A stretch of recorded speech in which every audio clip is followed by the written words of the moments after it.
अस्सलाम वालेकुम friends, welcome back to Top Smarties drama serial कभी मैं कभी तुम।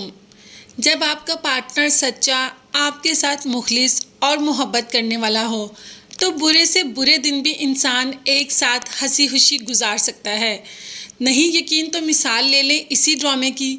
हम इस ड्रामे में देख रहे हैं कि मुस्तफ़ा और शर्जीना के पास कुछ भी नहीं, मगर फिर भी शर्जीना ने हिम्मत नहीं हारी, ना अपने माँ बाप के घर गई और ना ही मुस्तफ़ा को छोड़ा, बल्कि हर तरह से मुस्तफ़ा का साथ दे रही है। घर को सजाने के लिए मंगल बाजार गई, वहां से सामान खरीदा और अपने छोटे से आशियाने को चाहे गंदा है रहने के काबिल बनाया। कहते हैं ना, गरीबी में जीना भी एक कला है, तो वो कला शर्जीना से अच्छा हमें कौन सिखा सकता है।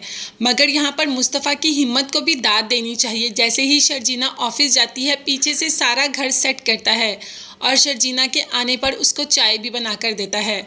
शर्जीना कहती है कि कौन सोच सकता था कि इतना लापरवाह लड़का इतना जिम्मेदार भी हो सकता है। जिस पर मुस्तफ़ा कहता है कि कौन सोच सकता था कि ऐसी लड़की जिसको गंदगी से नफरत हो, वो इतनी गंदगी में इतनी खुशी से रह सकती है। कॉम्प्रोमाइज़ तो दोनों ने ही किया, मगर रुबाब ने दोनों के साथ बहुत ज़्यादा बुरा किया।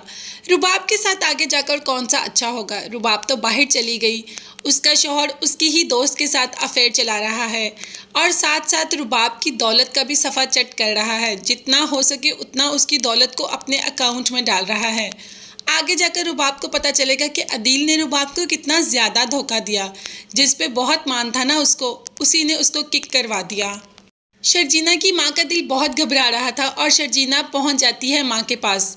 माँ को सारा किस्सा, सारी कहानी बता देती है और कहाँ रहते हैं, कैसे गुजारा कर रहे हैं, सब कुछ बता दिया।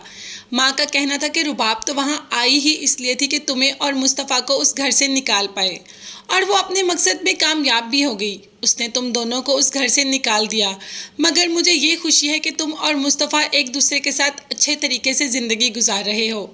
यहाँ पर मुस्तफ़ा को भी जब घर में किसी से की कॉल आती है तो मुस्तफ़ा कॉल पिक ही नहीं करता और शर्जीना को कह देता है कि मेरी ज़िंदगी में सिर्फ़ और सिर्फ तुम हो और कोई नहीं, और ना ही किसी की गुंजाइश है। उनका फ़ोन मैं बिल्कुल भी पिक नहीं करूँगा। जिन्होंने मुझे मेरा साथ छोड़ दिया, जिन्होंने मुझ पर यकीन नहीं किया, अब मुझे किसी से बात करनी ही नहीं है। तो कॉल किसकी होगी? बेचारी सिद्रा की। और कौन कॉल करेगा? बाप तो बिल्कुल भी कॉल नहीं करेगा, वो तो वैसे ही बहुत ज़्यादा बदजन हो गया अपने बेटे से। शर्जीना के घर वाले जब शर्जीना से मिलने के लिए आते हैं तो गंदगी के ढेर में अपनी बेटी को देखकर बहुत ज़्यादा परेशान हो जाते हैं। बहुत नाज़ों से पाला उन्होंने शर्जीना को, हर ख्वाहिश, हर आसाइश दी, और ज़िंदगी देखें किस मोड़ पर ले आई कि इतनी गंदगी के ढेर में रहना पड़ रहा है। कह दिया कि शर्जीना अब यहाँ पर नहीं रहेगी, मैं इसको ले जाऊँगा। इतनी गंदगी में मेरी बेटी कैसे रह पा रही है? तो मुस्तफ़ा का कहना था कि मैं तो पहले ही इसको कह रहा था कि ये यहाँ से चली जाए। जब मैं इस काबिल होऊंगा कि इसको एक अच्छी ज़िंदगी दे सक तो मैं उसको ले आऊँगा। आप अपनी बेटी को अपने साथ ले जाएं। शर्जीना को मुस्तफ़ा से इस बात की तवक्को नहीं थी। वो नहीं समझती थी कि मुस्तफ़ा कभी ऐसे भी बोल सकता है। गुस्सा तो उसको बहुत आता है। तो क्या शर्जीना अपने पेरेंट्स के साथ चली जाएगी? तो इसका आंसर है नो। शर्जीना अपने पेरेंट्स के साथ तो नहीं जाएगी। हाँ, मगर बाद में मुस्तफ़ा से अच्छी खासी लड़ाई ज़रूर करेगी कि तुमने ऐसा क्यों बोला।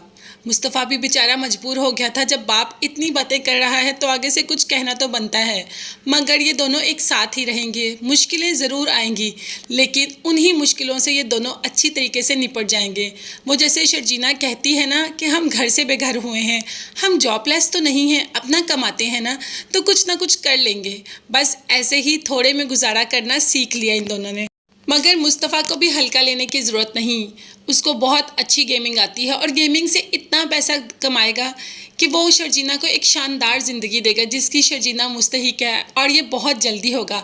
मगर ये सब देखने और जानने के लिए मेरे चैनल को ज़रूर सब्सक्राइब कीजिएगा। साथ ही साथ आपको बेल आइकन का नोटिफिकेशन नज़र आ रहा है, वो ज़रूर प्रेस कर दें ताकि मेरी हर नई आने वाली वीडियो आप तक बआसानी पहुँच सके।